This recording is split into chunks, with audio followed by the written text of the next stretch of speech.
Hello, I'm the FanFic Critic. I read it, you listen. Okay, buddies, today we're in for a very special treat. I am going to be reading a crossover between the Rocky Horror Picture Show and Beavis and Butthead.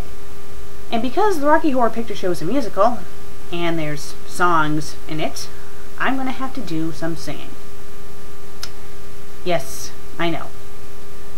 There's not going to be music, it's just going to be me singing, trying to do the roles and stuff.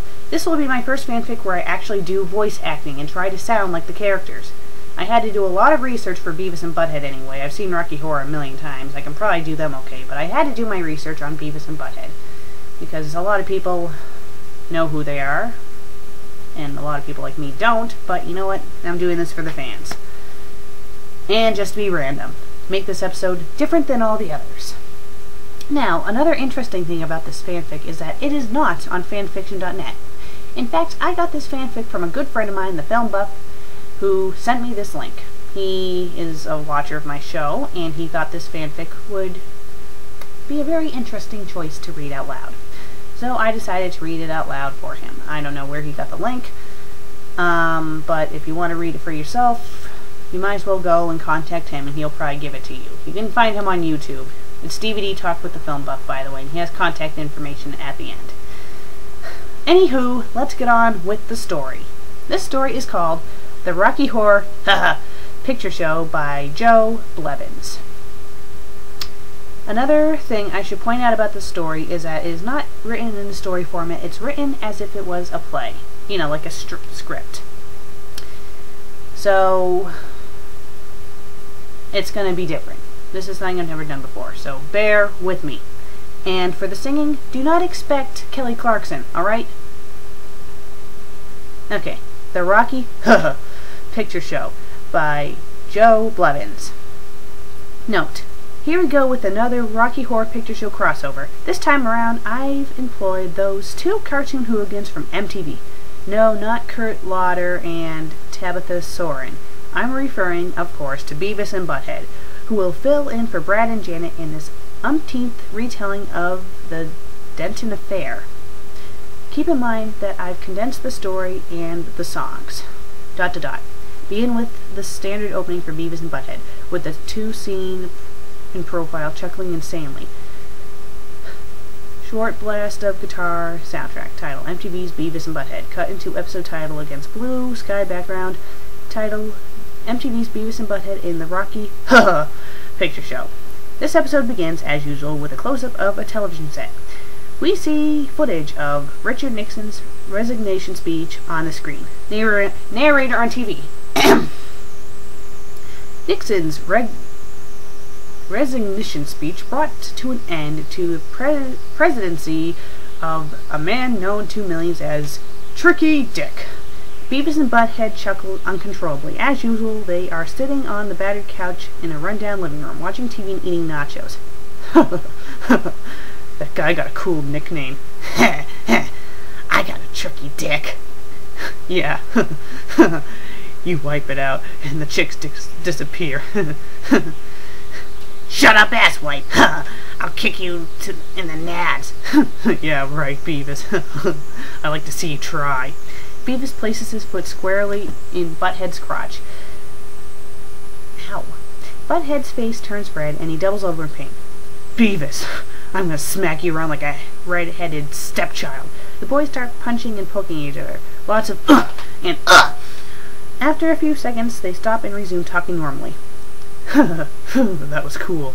Suddenly, lightning strikes outside. There's a huge blast of thunder. The room shakes. Beavis, did you cut the cheese? No way. I think it came from outside. It was like a storm or something. A storm? Cool. You know what that means, Beavis. Electrocutions, dumbass. Electrocutions? Where? Outside, fart knocker. Let's get on our bikes and look for down power lines. Remember when I picked up the power lines at one time? It was cool. Beavis goes into a spastic routine, mimicking the actions of a person being electrocuted. He is shaking and making zzz sounds. Butthead slaps him. Settle down, Beavis. Hurry up, before those fart knockers from the power company fix all the power lines. We're there, dude. ... The scene is now a road in the middle of a wooded area. It's raining very hard. Lightning strikes every few seconds. Beavis and Butthead come pedaling on their bikes. See any power lines yet, dude? I don't think so. This sucks. Let's go to Stewart's house and watch pay-per-view. Okay. We see a brief close-up of a broken bottle on the road. Beavis rides over this, puncturing the tire on his bike. He falls over. Butthead then collides into Beavis's bike. He too falls over. After the accident, the bikes look like a twisted modern sculpture. The boys are a little mussed up, but they are okay. Beavis, you dumbass. I couldn't help it. I think I was, like, hit by a sniper or something. You lying wuss. Why would a sniper want to kill you? Shut up. You're not good at anything. You can't even ride a bike. Shut up, Butthead. It was too a sniper. I just didn't see him. Whatever, Beavis. Anyway, we gotta, like, go for help or something. Oh, yeah. Suddenly a light bulb appears over Butthead's head. Remember that cool-looking house we passed back there? Yeah, that house looked like the house from Psycho.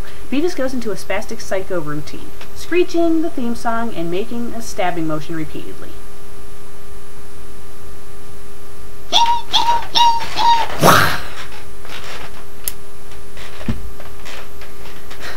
Beavis, you butt monkey. This is no time to be practicing your choking. Shut up, Butthead. I wasn't practicing choking my chicken. Oh yeah, shouldn't have known. You gotta be an extrovert at that by now. See, Beavis, you are good at something after all. You die. B&B start wrestling. Suddenly a lightning bolt strikes a nearby tree. Beavis and Butthead start screaming and run down the road. Ah! ... The boys are now on the front porch of a creepy-looking castle. This sucks. No one's home.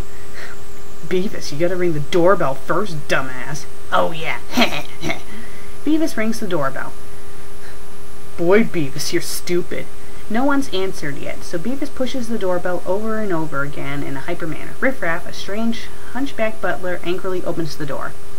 Hello? Hey, Beavis, check it out. It's one of those humpbacks. In a louder voice. We need a help? We're lost. Beavis whispers something in Butthead's ear. Oh yeah, we need money too. We're like collecting for UNICEF or something. Rolling his eyes. Right this way. Riff gestures for B&B to enter. The boys both struggle to be first to get through the door. They push and shove. Out of my way, butt munch. No way, Alice Wipe. I got here first. Riff Raff loses his patience, grabs both boys by the shirt collars, and drags them into this entrance hall. He tosses them down on the floor and slams the door. I'm gonna kick your ass. What was that? I did not hear you. Nothing. You wuss. B&B picked themselves off the floor. You arrived on a rather special night. Hey, Beavis is special too. Shut up, Butthead. The master's having one of his affairs. Beavis and Butthead. You said master. Who's he having an affair with? Is he gonna get lucky? Suddenly, Magenta, a heavily made-up woman with wild hair, emerges from the shadows. She wears a maid's uniform and speaks in a strange accent. You're lucky, he's lucky, I'm lucky, we're all lucky! Not Beavis. He's never gotten lucky. Neither have you, butt munch. Music begins. Bear with me,